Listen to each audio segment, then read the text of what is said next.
कबीर थे, बहुत बड़े संत। उनके जीवन में बड़ा आनंद था। पति पत्नी साथ रहते थे, लेकिन कबीर के घर में कभी झगड़े नहीं हुआ करते थे। पड़ोस वाले हैरान हो गए, ऐसा तो कोई घर नहीं होगा जहां पति पत्नी झगड़ा नहीं करें। लड़ाई तो होती होगी बिना सिर पैर की, लेकिन लड़ाई तो होगी ना। पति पत्नी का झगड़ा कोई सीरियस झगड़ा थोड़ी होता है। एक बार क्या हुआ, पति पत्नी में झगड़ा हो गया, दोनों तलाक लेने पहुंच गए मजिस्ट्रेट के पास। मजिस्ट्रेट ने कहा भाई पति पत्नी एक बार और सोच लो, ये झगड़ा मत करो, एक हो जाओ दोनों। बोले नहीं नहीं, अब तो तलाक होगी, चाहे कुछ भी हो जाए, अब हम साथ नहीं रहेंगे। अरे तो मजिस्ट्रेट ने कहा थोड़ा और सोच लो, तलाक मत लो। बोले नहीं, तलाक दीजिए, मैं इस आदमी के साथ एक पल भी नहीं रह सकती हो। तो मजिस्ट्रेट ने कहा फिर ऐसा करो, तुम्हारी संपदा का आधा आधा बंटवारा कर लेते हैं, आधा पत्नी को दे दो, आधा तुम ले लो। बोले ठीक है, बांट दो। सारी संपदा बट गई। लड़का एक ही था। बोले इसको कैसे बांटे, आधा आधा कैसे करे कि आधा लड़का तू ले ले, आधा लड़का तू ले ले। पति ने पत्नी को देखा, पत्नी ने पति को देखा। बोले यार ये तो बड़ी समस्या खड़ी हो गई कि लड़का एक है, बंटवारा बराबर से नहीं होगा। पत्नी ने पति का हाथ पकड़ा, बोले चल घर। बोले क्यों? बोले अगले साल आएंगे। ऐसा तो पति पत्नी का झगड़ा है। अब एक साल और निभाएंगे, एक और हो जाने तो बराबर का बंटवारा होना चाहिए। तो पति पत्नी के झगड़ों में ज्यादा सीरियस मत होना। ये तो लड़ते भी हैं और मिलते भी हैं, चलते रहता है इनका। विचार करिए आप, ऐसा कोई घर नहीं है जिस घर में पति पत्नी में झगड़े ना हो। सब जगह झगड़े होते हैं। कबीर के घर में ऐसा नहीं था। बरसों से कबीर अपनी पत्नी के साथ रहता था, लेकिन कबीर ने कभी झगड़ा नहीं किया, पत्नी ने कभी झगड़ा नहीं किया।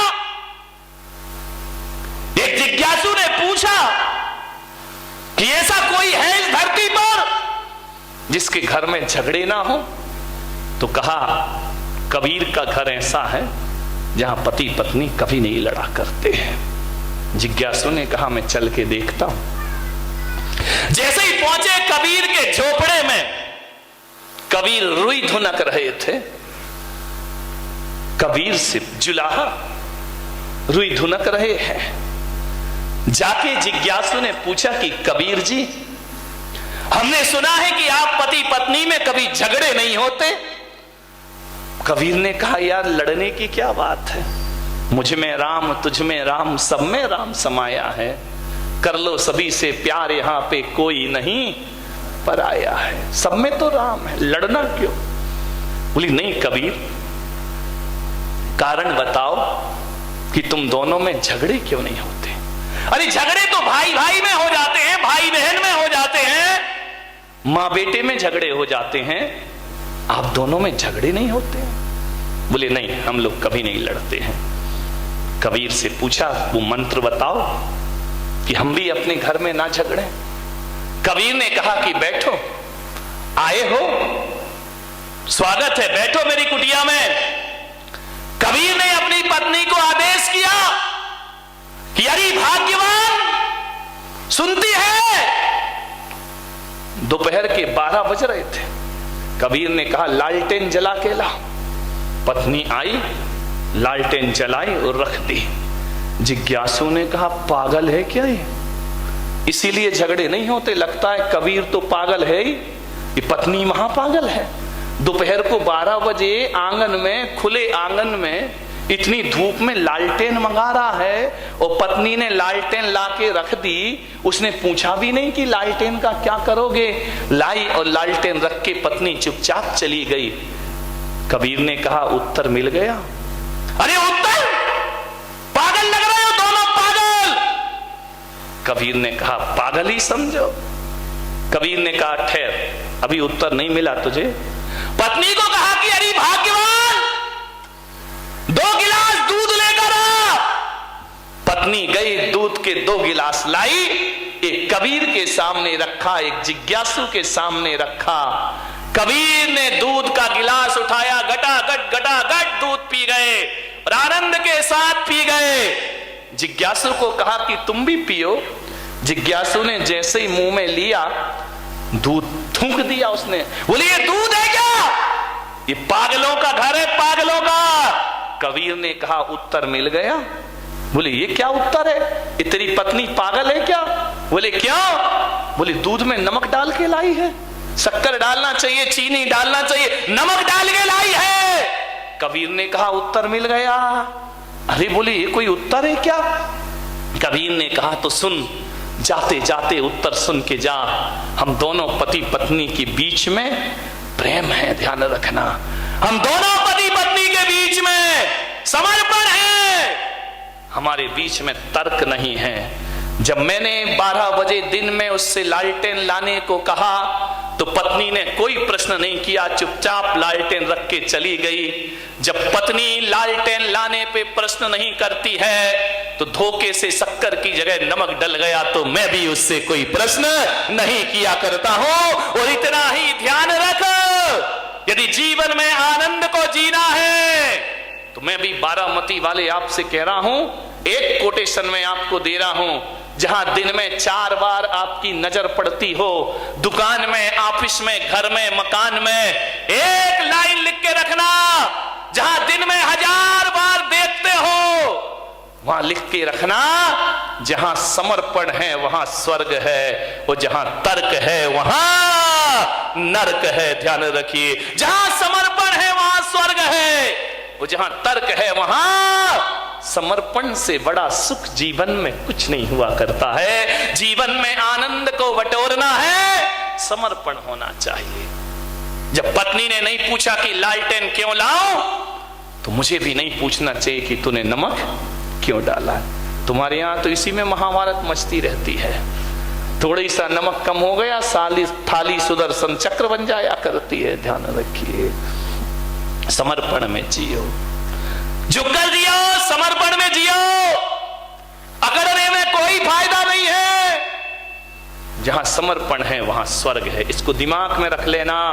जब भी लड़ाई के वातावरण मिले, जब भी लड़ने झगड़ने की स्थिति पैदा हो, तो मेरी ये बात याद रखना, उसी समय आपको क्लिक कर जाए कि जहां समर्पण है वहां स्वर्ग है, और जहां तर्क है वहां नरक है। तर्क मत करिए ज्यादा, समर्पण में जी। एक गांव के गमारिया बाबा था। रात को 12 बजे अपनी झोपड़ी में बैठा था और अचानक चोर आ गए उसके घर में। अब जैसे ही चोर आए तो गमारिया बाबा ने कहा, कौन हो रे तुम? बोले हम चोर हैं। तो चोरों ने पूछा, बाबा तुम कौन हो? बोले हम भी चोर हैं। अरे बोले चोर चोर मौसे रे भाई। बोले तू भी चोर और हम भी चोर। बोले उन चारों चोरों ने कहा कि बाबा अब तो अपनी खूब जमेगी। अरे बोले बहुत जमेगी, तू भी चोर और मैं भी चोर। तो बोले क्या करें? बोले बाबा अब थोड़ी सी सहायता करो। बोले क्या सहायता करें? बोले मेरे साथ वृंदावन में चोरी करने के लिए चलिए। बाबा गमारिया बाबा ने कहा, चलो यार आज चोरी करते, मजा आ गया जिंदगी का। चारों चोरों को लेकर गमारिया बाबा वृंदावन पहुंचा। एक गोपी के घर में घुस गए। जैसे ही घुसे, सामान इकट्ठा किया, बांधा, पूरे आभूषण कपड़े बांध बूंद के तैयार।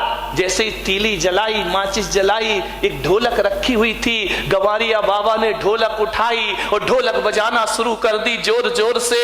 अरे चोरों ने कहा, तेरा सत्यानाश हो, मरवाएगा क्या तू? ढोलक काय को बजा दिया है? चोरी कर रहे, जरा सीरियस रहे, गंभीर है। अरे वो तो अपना बजा रहा है, मैया मोरी मैं नहीं माखन। अरे इसने कहा, यार ये मरवाएगा ये गंवारिया बाबा। ये जोर जोर से ढोलक बजा रहा, नाच रहा है गंवारिया बाबा जोर जोर से। आज मिल गया, आज मिल गया।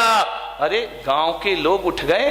12 बजे रात को इतनी जोर से ढोलक बज रही है। चारों चोर भागे पोटली लेकर के। गांव वालों ने पकड़ा, इतना मारा चोरों को, इतना मारा कि चोरों की कमर टूट गई। लोग अंदर आए कि ढोलक कौन बजा रहा है। लोगों ने कहा, रे गंवारिया बाबा तुम ढोलक क्यों बजा रहे हो? अरे बोले मिल गई तो बजा रहा हूं, मेरे को तो आनंद ही आनंद है जीवन में। बोले ढोलक क्यों?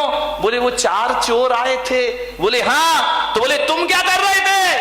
बोले मैं भी चोरी करने आया था और तू ढोलक काहे को बजा रिया है? अरे ढोलक देख के मैंने सोचा यार हरि का भजन कर लूं, भगवान का भजन कर लूं। तो बोले ढोलक बजा रहे, तुम चोरी करने क्यों आए?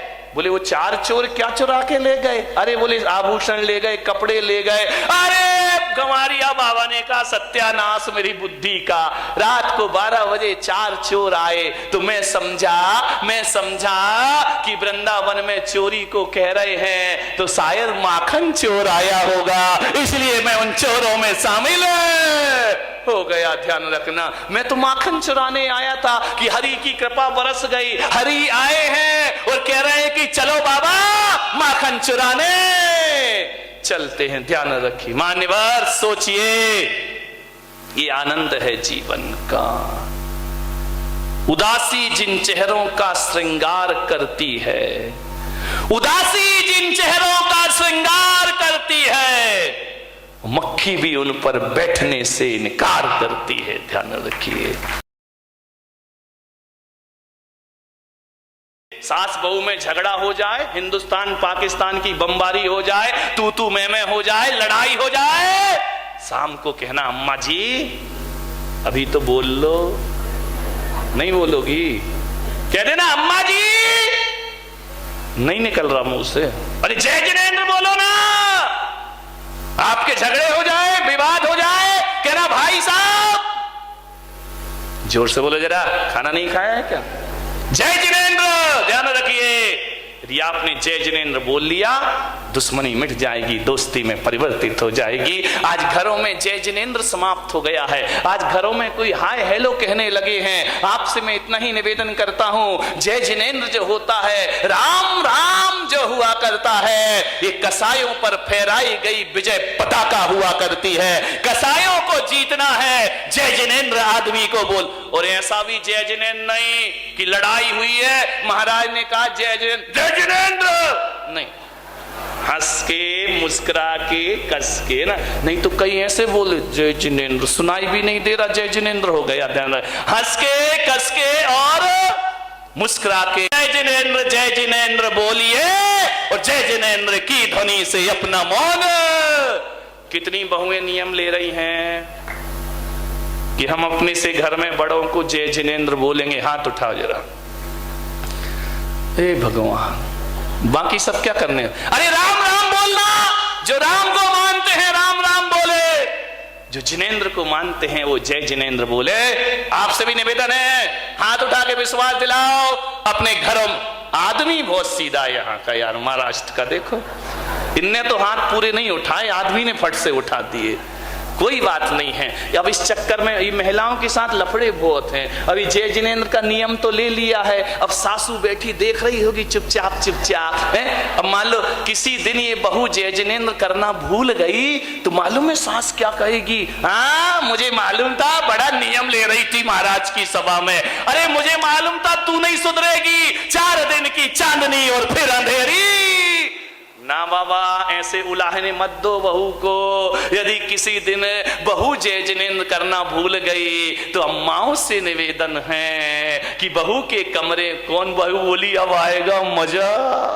ध्यान रखिए, अम्मा जी जाए और बहू के दरवाजे खटखटाए और बोले बेटी जय, बोल दो ना जय जिनेंद्र। मुंह खुल रहा है क्या तुम्हारा? दही जमा है क्या? विचार कर, बोले बेटी जय जिनेंद्र। समझदार बहू होगी तो कहेगी यार मुझे पहले जय जिनेंद्र करना चाहिए, अब कल से अम्मा जय जिनेंद्र करने आए उससे पहले मैं जाके जय जिनेंद्र करूंगी। इसी बहाने अम्माओ, जगत जननी जगदम्बाओ, तुम्हारी बहू जल्दी उठने लगेगी मेरे भाई। ध्यान रखिए, विचार, जय जिनेंद्र होना चाहिए। मुंह मत फेरिए दुश्मन को देख करके कि यहां से दुश्मन आया तुमने मुंह फेर लिया, वहां से दुश्मन आया उसने मुंह मत फेरिए। नजरें मिलाइए। 4 मिले 64 खिले, 4 मिले 64 खिले, 4 मिले 64 खिले, 4 मिले 2 हमारे 2 सामने वाले के, 4 मिले 64 खिले। निगाह मिले और होंठ ना खिले। ऐसा हो सकता है क्या? 4 मिले 64 खिले।